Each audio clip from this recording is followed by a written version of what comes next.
అంతే కదా. అంటే ఇప్పుడు సర్జరీ చేసిన వాళ్ళలోని ఫెయిల్యూర్ అనేది ఖచ్చితంగా మనం చూడొచ్చు అని చెప్తున్నాము. సో, ఇంత పర్సెంటేజ్ వరకు ఫెయిల్యూర్ అయితే ఉండొచ్చు అని.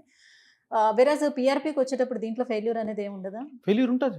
ఎందుకు ఏ ట్రీట్మెంట్‌లోనా ఫెయిల్యూర్ ఉంటుంది. హ్మ్. 100% ఏదన్నా డాక్టర్ 100% నీ నొప్పి నేను తగ్గించేసి జీవితాంతం నేను నొప్పి లేకుండా చెప్పానంటే ఆ డాక్టర్ అబద్ధం ఆడుతున్నాడని. హ్మ్. తప్పకుండా ప్రతి ట్రీట్మెంట్ ఫెయిల్యూర్ ఉంటుంది. కానీ పీఆర్‌పీలో లేనిదేంటి తెలుసా? కాంప్లికేషన్స్. సర్జరీలో కాంప్లికేషన్ ఛాన్స్ ఉంది. అందరిలో వస్తుందని కాదు. హ్మ్. పీఆర్‌పీలో 99.9% కాంప్లికేషన్ ఉంది. మహా అంటే నొప్పి తగ్గకపోవచ్చు అంతే. అది ఆపరేషన్‌లో కూడా ఉంది. కానీ ఆపరేషన్‌లో కాంప్లికేషన్ రేట్ ఉంది. సైడ్ ఎఫెక్ట్ రేట్ ఉంది. అదే గాని మనకి పొరపాటున మనకొచ్చిందనుకో, ఎప్పుడు కూడాను 2 మార్గాలు ఉన్నాయి. ఆపరేషన్ ఉంది, ఆపరేషన్ లేని మార్గం.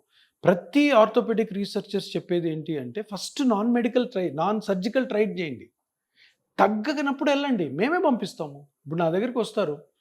బాగా అడ్వాన్స్డ్ మోకాలు అరిగిపోయినోళ్ళు వస్తారు. నేను ఫస్ట్ సర్జరీ చెప్తాను. వాళ్ళు ఏమంటారో తెలుసా?